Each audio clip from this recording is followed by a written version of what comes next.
किसान साथियों, अगर आप भी अपनी गेहूं की फसल में पहली सिंचाई करने वाले हैं और पहली सिंचाई में आप पहला यूरिया का प्रयोग करने वाले हैं, तो आपने बिल्कुल सही वीडियो पर क्लिक किया है। आज की वीडियो में किसान साथियों, हम आपको बताएंगे कि आपको गेहूं की फसल में पहली यूरिया के साथ में क्या क्या मिला करके डालना चाहिए, जिससे आपकी गेहूं की फसल बाकी अन्य किसान भाइयों की गेहूं की फसल से अलग दिखे।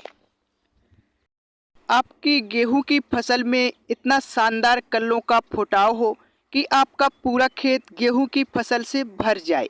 आपकी गेहूं की फसल एकदम हरी भरी बनी रहे और ग्रोथ जोर शोर से करे। और किसान साथियों, आप अपनी गेहूं की फसल से रिकॉर्ड तोड़ उत्पादन लेना चाहते हैं तो आप इस वीडियो को शुरू से लेकर अंत तक पूरा जरूर देखिए। सबसे पहले किसान साथियों, आप जानते हैं कि गेहूं की फसल में हमें पहला पानी, पहली सिंचाई कब करनी चाहिए। अमूमन हमारे किसान भाई यही जानते हैं कि गेहूं की फसल में 21 दिन पर पहली सिंचाई करनी चाहिए, लेकिन किसान साथियों, यह जरूरी नहीं है कि आपको गेहूं की फसल में पहला पानी 21 दिन पर ही लगाना है।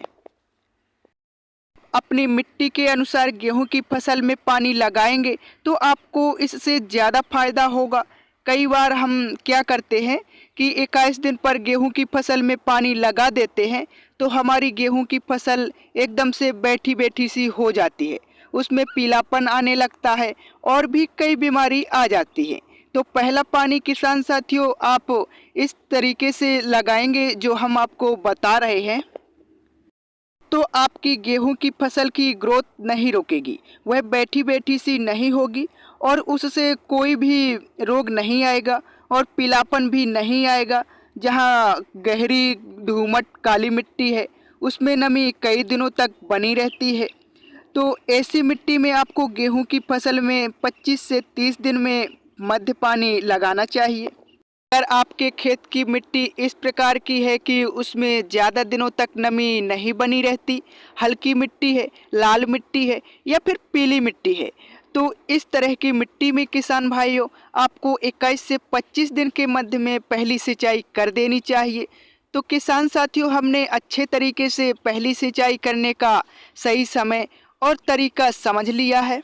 अब हम बात करते हैं कि पहली सिंचाई करते समय आपको गेहूं की फसल में यूरिया के साथ में क्या क्या मिला करके डालना चाहिए, जिससे आपकी गेहूं की फसल में शानदार कल्लों का फुटाव हो, गेहूं की फसल की ग्रोथ अच्छी हो, उसमें हरापन बना रहे।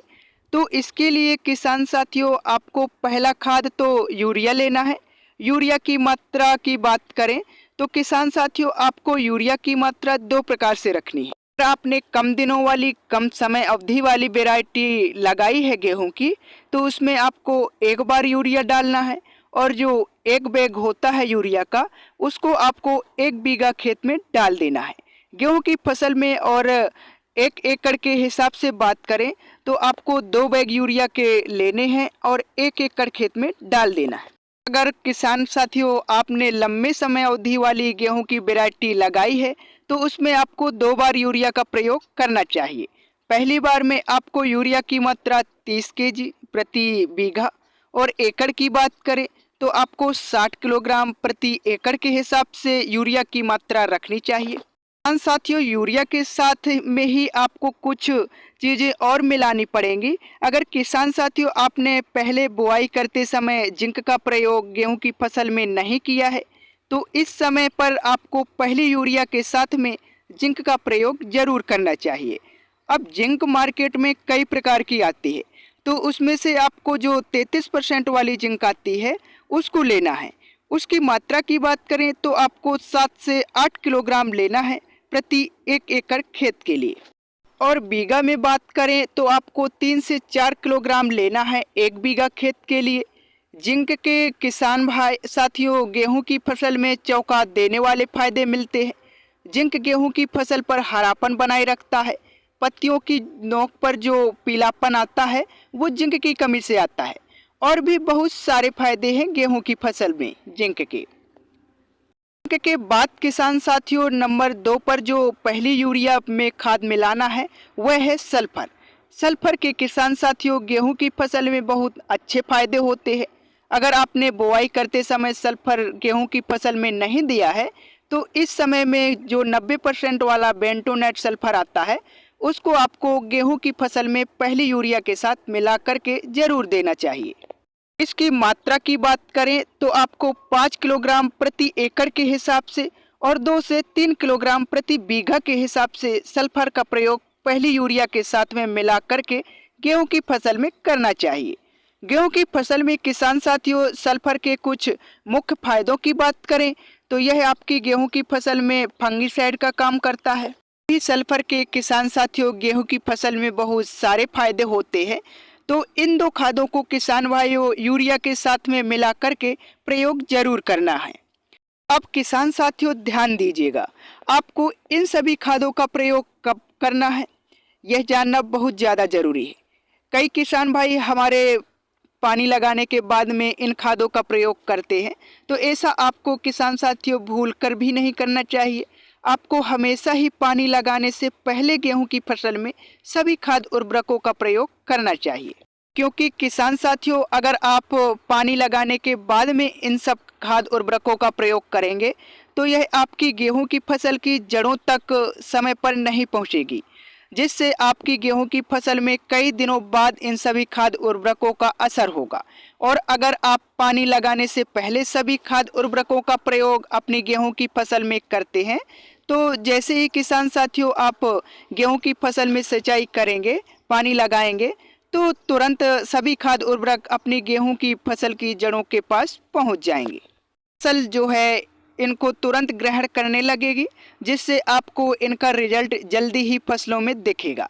पहली यूरिया किसान साथियों डालने के बाद में, पहली सिंचाई करने के बाद में आपको गेहूं की फसल में एक पहला स्प्रे भी जरूर करना चाहिए।